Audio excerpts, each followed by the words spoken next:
What's going on, guys? A big welcome to you all to our channel. We are Team Crushing the Meta, and oh yeah, boy, another top for Spike Brothers in the Thank You Fest. So in the Netherlands, we had 4 Thank You Fests, 2 standard, 2 premium, and I was able to participate in 1 standard and 1 premium. And the one that I participated in standard, I was able to take first place. Oh yeah, oh boy. And then this one, I was able to get to the finals, and then we never played the final game. Why? Why, D-Boy? Didn't you play the final game? There is an explanation. So, what happened is that we played the best of 1. It was getting late. It was a Swiss. And then we got into the top 8, and then they wanted to play best of 3. Which I really don't want it to, because it was a long day, and we also had to drive long to get there. And then I was like, boy, I just want to get the marker. I want to give the marker as a gift to a very friend of mine, which is Martin Mers, and that's it. That's everything I wanted. But I also wanted a top for you guys. I wanted another first place, second place, third place, whatever, a top for you guys to be proud of. So I said to Dave, which was also in the finals, a good friend and a teammate of me, I said, yo, Dave, would you be okay with me taking a rain check on that final game and play it any other time, because it doesn't really matter for the price support, because first and second place get the same thing. And Dave was okay with it. He said, well, D-Boy, sure, why not? Let's do that some other time if you want that.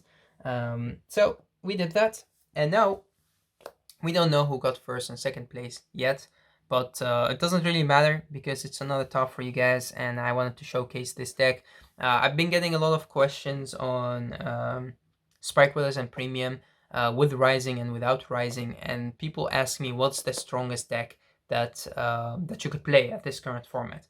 For me, I love the GB8. You guys know how much I love the GB8. Some people say GB8 is your second name, which, yeah, sure, why not? I love the card. I love using the card. I love using cards that get me to this card. I love everything about the deck.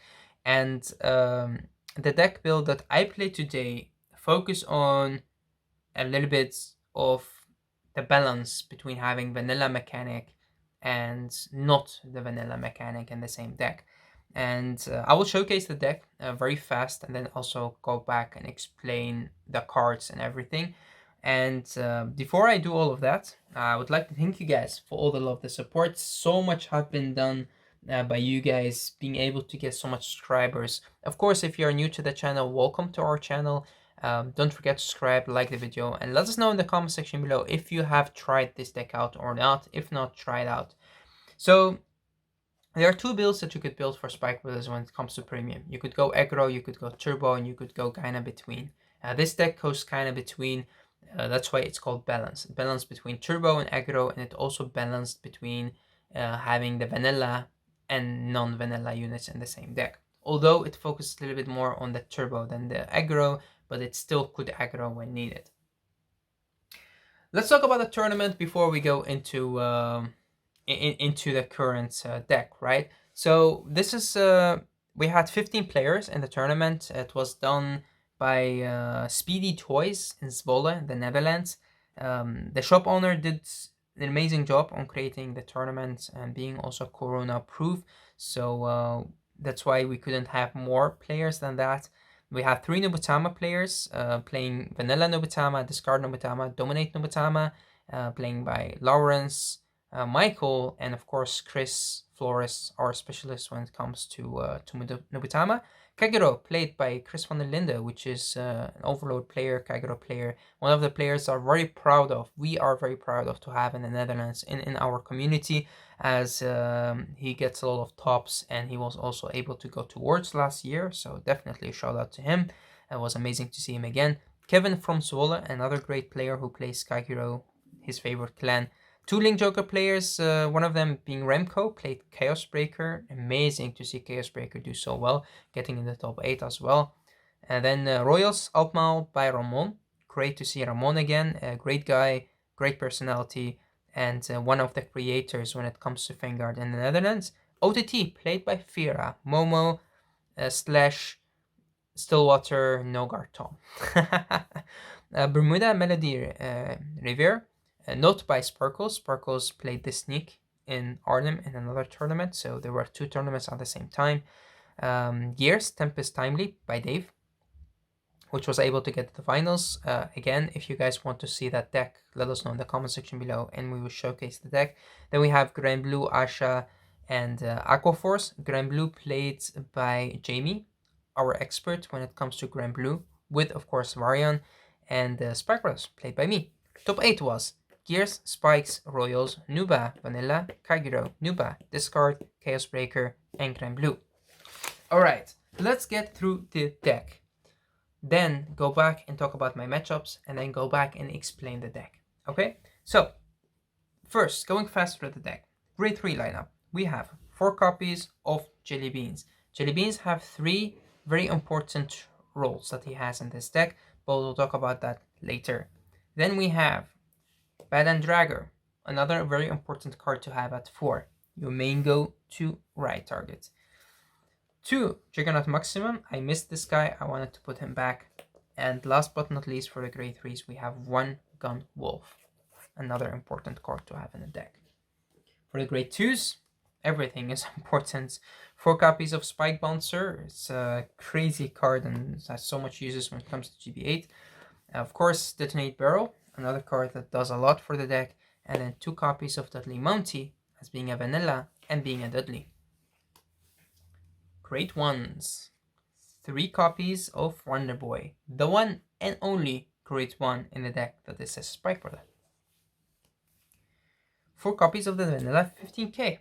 Very, very, very, very, very impressive card. Does so much for the deck, especially by being a 15k shield.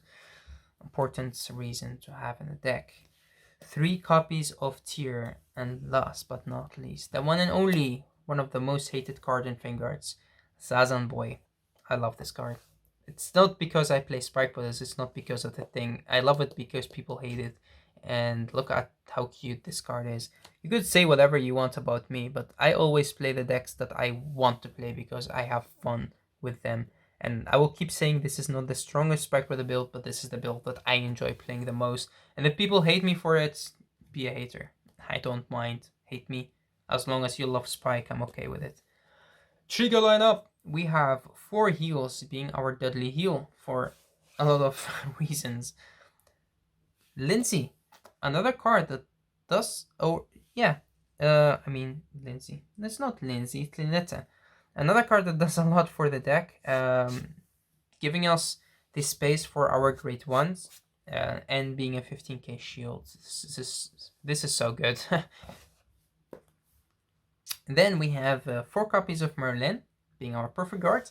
And as you can see, our trigger lineup exists almost of all cheerleaders except the 4 copies of Linux, which will change in the future because we have our cheerleader coming back and taking his place, which are of course another 4 vanilla draws. For the starter, we play the old Mega Trainer because he helps the deck to search the right cards to the hand, and we play only 1 copy of Tempest Sphere, as your main is not to rush your opponent, but it does help out to get the GB1 and search some of the vanilla cards to your hand, so you will be able to have more shield value in your hand. So having the vanillas like Tempest Spear and Zazan on this deck have a different reason, which we'll talk about in a minute. For the strides, we play 2 copies of Violence Ace, excuse me, 2 copies of the GB8, and 1 copy of Vermeos. Then we play 1 copy of Formido. So these are the Spike/Nation strides that you play in the deck. Then we play 2 copies of Cyclone, and we add in 1 copy of Merendol. G-Guards. We play 3 copies of King of Interference, Interceptions, Terrible Lioness. This is the card that makes a lot of these things possible. And then we play 2 copies of Geese, 1 Reggaeton, 1 Desmil. Alright, now let's talk about the matchups and then go back and explain the deck. Okay, so when it comes to the matchups for this tournament, first game we had to play a Swiss of 4 rounds, a best of 1. And in the first game, I had a bye, so I didn't really have to play. Was so sad because I'm so happy to finally being able to play a tournament, a standard or a premium tournament, and then you get a bye. I was like, yo, boy, why do you guys give me a bye?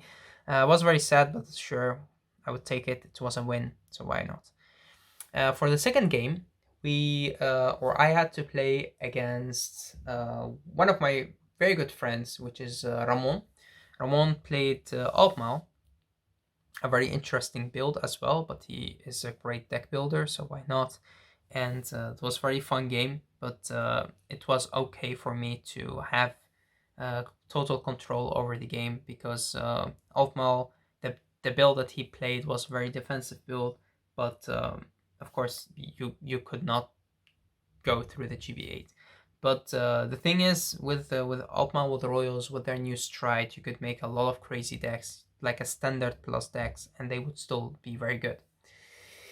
In the third game, I had to play against Kagero, Overlord, Chris. I was able to win that game as well. Kagero is a hard matchup. Chris is an amazing player, but the thing is, well, playing spikes, if you have enough cards in your hand, you could generate a little bit of field during your GB8 turn. You will be okay. You should be okay. Although that they could still like retire your whole field, you could still play around 3 G guards. You could play around 3 G guards. And what you do is you want to have your GB8 as your stride, right? So you have your GB8, and then you want your field to look like this. You want 2 attackers on the field, doesn't matter what, and you want 2 boosters behind them. The reason why you want that is that what you want to do is you attack first with the GB8, and you attack into a Vanguard, because you don't want them to activate Defeat Flare if they have the 2 dragons in the drop zone. If not, then you could just attack onto the Vanguard. The reason why you attack first with your Vanguard is you want to give to the GB8 skill to one of your boosters. So let's say that you give the GB8 skill to Tier right here. Okay?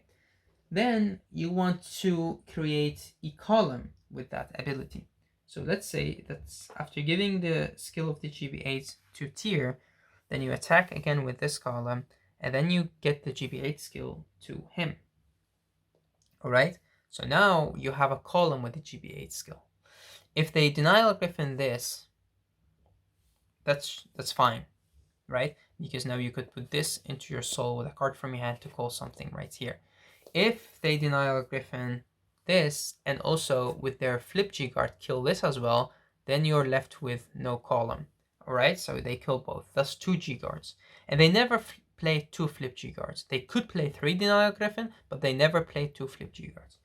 Then you attack with this, and now you put the GB8 skill on this card right here, the booster of this. And if they deny Griffin this, that doesn't really affect your play, so they would not. And they could not, again, they normally never play a second flip G guard. If they do, then you're screwed. And if they have 3 G guards and they play 2 flip G guards, you're screwed, or you have to start your GB8 again next time. That's why we play 2 GB8s. Now, if they do this, then you first could put this into your soul to draw a card, and then you put this into your soul with a GB8 skill to call something different, and normally you get something like Izazan or a Spike Bouncer. Why these two? Because these two give you more field. So if you play a Spike Bouncer, you activate skill of Spike Bouncer to have this right here, and now you have 2 attackers again, and after them going into 2 G guards, one of them being a flip G guard, even if they play 3 copies of a chicken, which is Deny Griffin, they could still not retire both of them, because retire one, they are 4 G guards face up, they can't G guard the other one, and you're good to go. You could make your plays. So that's the way to go around it. Having the 4 cards on the field and attacking, and then creating, when one of these cards hits, you create those 2 cards again, and you're good to go. So that's the way you play against Kagero. I was able to do that, and with that I was able to win the game. And then in my 4th Swiss round, I had to play against Gears. I actually gave Dave the chance to showcase his deck, so I was able to see what the deck is capable of, when I played in the top 8. So he won. He kicked my ass, which I was fine with because I was getting to the GB8 anyway. I'm to the top 8 anyway, and it was good to see the deck in action. So I could have my strategy built around that when I face him again in the top 8. In the top 8, the first game I had to play was against Jamie, or James, who played Grand Blue. Grand Blue is an okay matchup for Spike because you could leave them at low damage. You have cards like Tyr who could undercut, and Jamie played very well. He also put like 2 of his great 2s Ruin Shade just in the back row, or Greedy Shade in the back row, just that he could get defensive cards in the hand, but also not give me anything to attack into, so I had to attack his Vanguard. I put him at 2 damage, which is not that good for me, but he healed 1, which is great for me, so he was left up with 1 damage, and with 1 damage, it's very hard for Grand Blue to destroy Spike. So he went into ship, I think, if I'm not mistaken. Yes, and then he attacked me. It was the top 8, was a best of 3, and I was able to GB8, so I was able to guard to get to the GB8. And the second game, I put him at only 1 damage, I think, or very, very, very low in damage, and he was very unlucky to get triggers during my GB8 turn. He had a great hand, but was not enough, and he also didn't have enough cards in his deck as well. So yeah, it was a great game. I was able to win that game, all thanks to me damage denying him a little bit. In the top 4, I had to play against Nuba Vanilla. That was damage denying next level. Even sometimes I had to like ride into Tyr, attack with Tyr, giving all the power and stuff to my Great 1, because he played the vanilla mechanic, so also the Great 2, the Great 1, the Great 3, the Superior ride with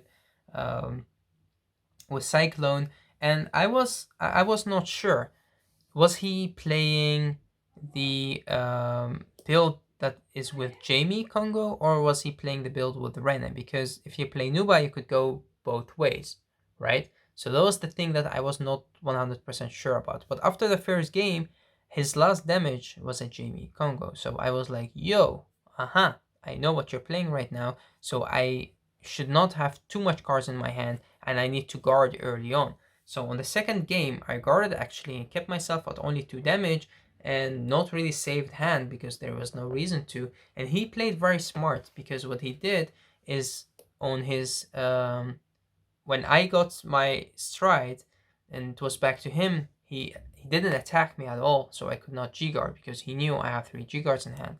And what he did, he waited 1 turn, so he ended his turn, and on the next turn he rided into the Jamie. So I had to lose a lot of cards. I have to only keep 4 cards in hand, which I kept 3 heals and 1 crit, being the crit that I could stride with, Linetta, the new card from the Premium Collection. And I was able to get to the GB8. I had no cards in hand, but I had 1 card which I drew, put that out there, and I was attacking. And yeah, with that, Nubutama can't really do anything about it. Then I got to the final match. Again, it was a long day, so I said, yo, Dave, give me a rain check and we will play this game another time. For you guys, if you want to know if I would be first or second place, I think that Dave deserved to be first place, because he wanted to play the game and I didn't want to play it at that moment. But I definitely would love to play the game any other time, but it was a long day and it was fine for me. I didn't want to. Another time. All right, let's go back, talk a little bit about the deck even more. So each card has an important purpose, right? People ask me like, what's your first stride? What does this card do? Why do you play this? Why do you play that? If we talk about a first stride, then your first stride is pretty much the GB8, if you get to the GB8, Violence Ace, if you still want to have cards in your hand. For me though, if you're playing against Nuba and your opponent have something on the field that you want to get rid of, or Merendol just for a flip. You could also play and get into Cyclone, because this could pressure your opponent more. So all of these they could be your first stride, but usually your first stride is one of these 2. Usually it's actually the GB8, but sometimes it's also Violence Ace. Okay, so what do you do? What's your game plan? Of course, the triggers we don't have to explain. These two are very important in the deck because being a heal that could counter charge, could soul charge if needed, is important. Being a card that you could guard with is important as well. I could see people take this card out to play just a vanilla, but this does mean a lot for the deck, and with this you could kind of stride with also keeping guard in your hand, especially in matchups like Nuba and stuff like that, which you never know what will happen. And then a card that you never really go into that much is Formios. It's a great card. It does a lot for deck as well, but the thing is, it's not made for this build, and this kind of go as plan C, not even B, plan C. If you are very, very, very, very weak on having cards in your deck, like you can't really create advantage, and your GBA turn backfired and you have nothing to go with, then this card could finish the game if you have multiple markers to use. Um, it's a great card, but I still think that it's not necessary to have in this deck, and I would think that if I would play another tournament with this deck, I would take it out to play anything else, maybe in a second Merendol or whatever. So I don't think it's needed. I don't think it's necessary, but I can't take it out and play 2 copies of Agrius, right? There is nothing else that I could take out, and that's the reason why I don't play this and I don't play a second copy of the GB8. I play 2 Agrius, but I think that the GB8, the second copy, is also needed in the deck, um, especially against people that could retire your field like Kagero and Arukami, stuff like that, which are decks that are played a lot right now. When it comes to the two cards that, like, let's say the grade 3s that you have in the deck, as I said, most of them have multiple purpose that you want to use. Like your Jelly Beans is a very important card. It does 3 things for the deck. It could search your heal trigger, which could give you the ability to get to the GB8, but it could also search you your Dudley Mountie, which is a grade 2 that sometimes you need to ride into, but also Vanilla that you need for the skill of Zazan.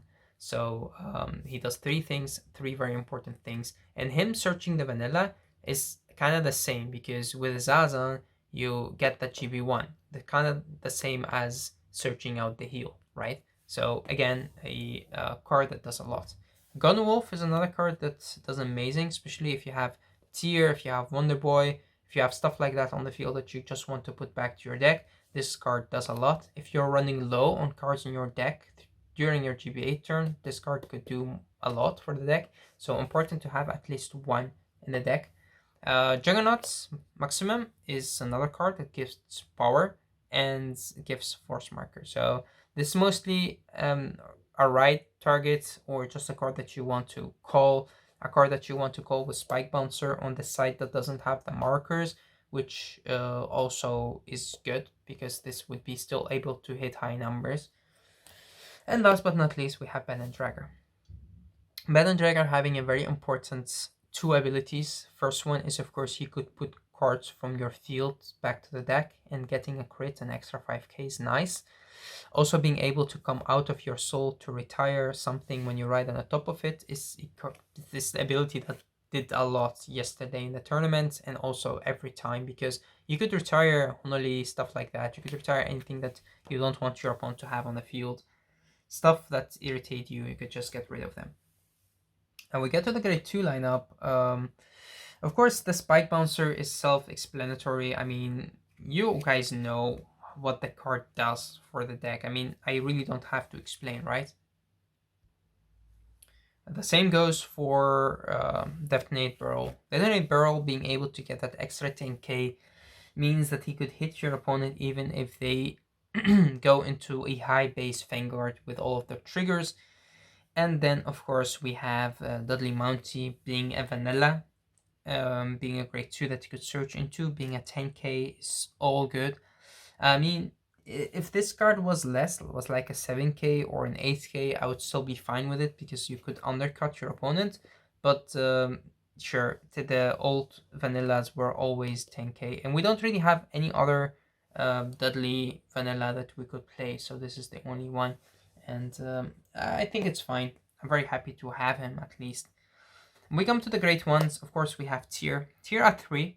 Tier gets you the counter charges that you need. We have the new vanilla great one, which is the 15k. Does help with the vanilla mechanic, of course, with the ability of Zazan. Searching him to your hand with tempest is good because he has a lot of shield value, and he's cute. And then of course the Wonder Boy, which could help you to loop. He could help you to loop your spike monster. He could help you to put detonate burl, to put anything you want back to the deck. To put your heals in the early game does also work to help you research them again. So very important. And of course, last but not least, we have Zazan, the card that is hated by so many people. Zazan is important to have in a deck, as I play only one Zazan and one Tempest, because you only need GB1. That 1 GB you need. And that 1 GB makes your G-Guard active, and that's all you need, because this card will be able to get you the GB8.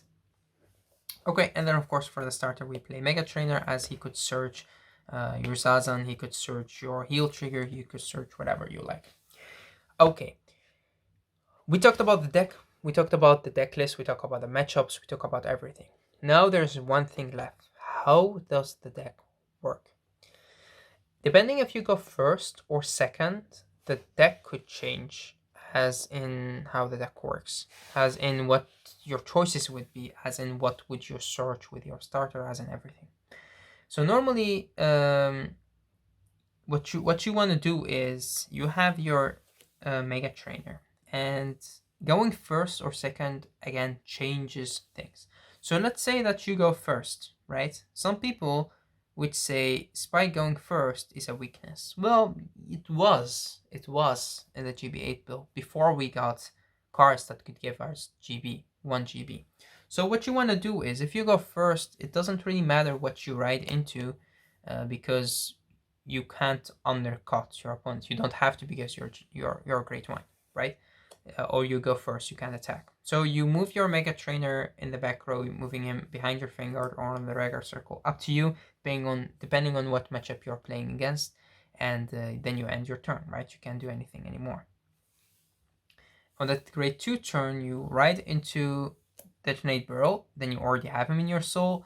You could ride into the Spike Monster, but I normally want to keep him for later plays, because you could also go to the soul and draw your card if needed, if you have a lot of counterblasters to work with. So Detonate Burrow is usually the card that you ride into, and you could use Mega Trainer right here if you have the counterblast, or you could wait. Alright?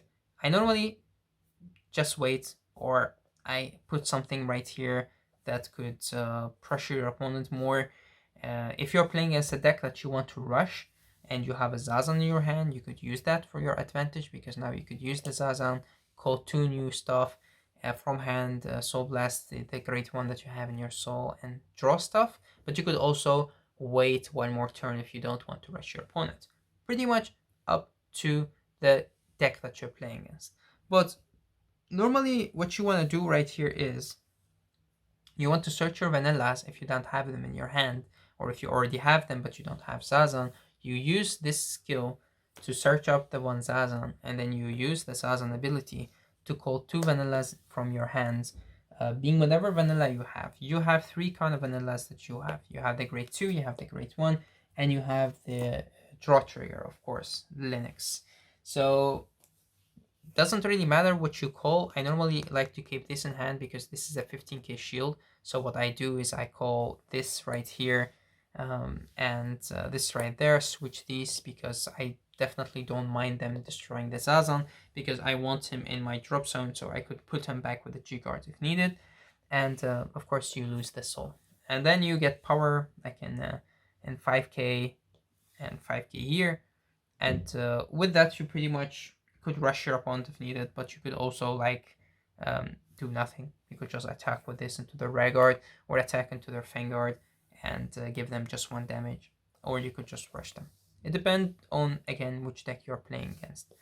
Alright, so now you have GB1 because you flipped the 1 Cyclone, and you're set to go, because on the next turn, let's say that you intercept with this and they killed your Zazan. Your next turn you want to ride, and your normal ride target is is of course right here, the bad and dragger, right? Because you want to have the field control later on in the game. But right into bad and dragger, and you pretty much get one force marker. Let's put that right here, and yeah, so that's fine. You get the one force marker. You could put it right here. You could put this up if you want to still get the extra 5k, and then you could attack, drive check, attack again, and that's it. You don't want to put anything else on the field. Now, you need 3 heals to get to the GB8. Only 3 heals, because you have GB1 because of Zazan, and then what you do is they attack you once, you G-guard, you flip G-guard, and then you flip one of your crane elementals, and then on the next attack, you guard with 2 lioness at the same time, and then you flip 2 more, and now you have 4 cards face up in your G-zone, and you can't, or 4 of these, and you can't use more because these are on the guard circle. So at the end of the turn, you will have 6 G-guards and the 1 cyclone from the skill of Zazan, and that's it. You get to the GB8. So your GB8 would be your first stride. That's if you go first. If you go second, then the deck changes a little bit as in its playstyle. Then what you do is you pretty much ride into tier, if you can, because it's important, and then you attack them for 6. You don't give them damage. If you go second and they get the first stride, then you pretty much don't want to give them damage at all, or maybe 1, depending on the deck. Sometimes it's a deck that doesn't matter, then you rush them. So you attack with this. If you get a trigger, you put it on the Mega Trainer, so this attack does not hit. On the next turn, you ride into whatever you want. Again, the Burl is actually the best card to ride into. And then you don't really have to go for Zazan or Tempest. It's not needed. It's good, but it's not needed. And again, because you don't want to rush them, you just attack and that's it. And then you get into your grade 3 turns, or your rides, you get the marker. If this could stay that long on the field, normally it will just destroy it, or if you know that it's a deck that could destroy it, you just use it in the early game. But normally I just leave it there if it's a deck that can't do anything with it.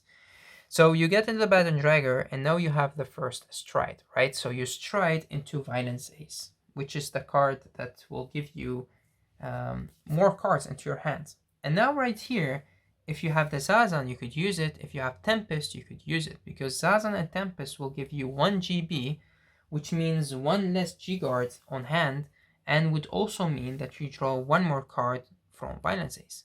So you flip this, let's say you have a Zazan, and you flip this, and then you flip something else from Miracle Ace, which normally I just flip another Cyclone, or I just flip a Mirandol. It doesn't matter both cases, you just want to flip a Crane Elemental so that you will have more cards to countercharge with. So you flip this 2 Cyclones, and these are in your G-zone. You draw 2 cards, and then you try to get your heals to your hand. With Zazan, you already drew 2. With Mega Trainer, you still search 1 heal. And then at the end of the turn, you're left with these 3 face up in your G-zone, which means that 2 flip G-guards will give you the ability to get to the GB8, right? Because now you have 4, 5, 6, 7, and that's it. You're good to go. So that's the thing. Going first, you need to use the Tempest or Zazan before your opponent's stride, so you have the GB1. And if you go second, then it doesn't matter. If you don't get the ability to use Zazan or Tempest, but you have 3 heals on hand, you're good to go, because 3 heals mean you have Divinance 8 with flipping something, then you could G-guard, let's say, 1 attack like this, right? So you have these 2 G-guards right here, and the other attack like that, and you have then the 5 G-guards, right? 5 G-guards, and then 2 the strides, and that's 7. So that's the way to do it. It's not that complicated. But it's definitely you want to make the right choices at the right time. And that's actually it for this video. I'd like to thank you guys for watching the video, for enjoying our content, for being such a good subscriber, let's say, for keeping up with these daily videos that we could create for you guys, sometimes weekly, depend on how much content that we have for you guys. And yeah, thank you all for all the love, the support you give to our channel. This is another top from me, D-Boy, to you guys as a gift in this current hard times that we could not really play a lot of tournaments. Could you expect from me in the future? There will be one more aggro video that I would do with the current decks, with the current cards, and then there will be 3 or 2 different builds that I could show you in premium with the new Rising Nova. Are actually multiple videos that we could do with that, but most of them need more testing, and for now I only tested 2, an aggro and a turbo build, and then that's kind of it. Again, thanks guys for watching. Until next time.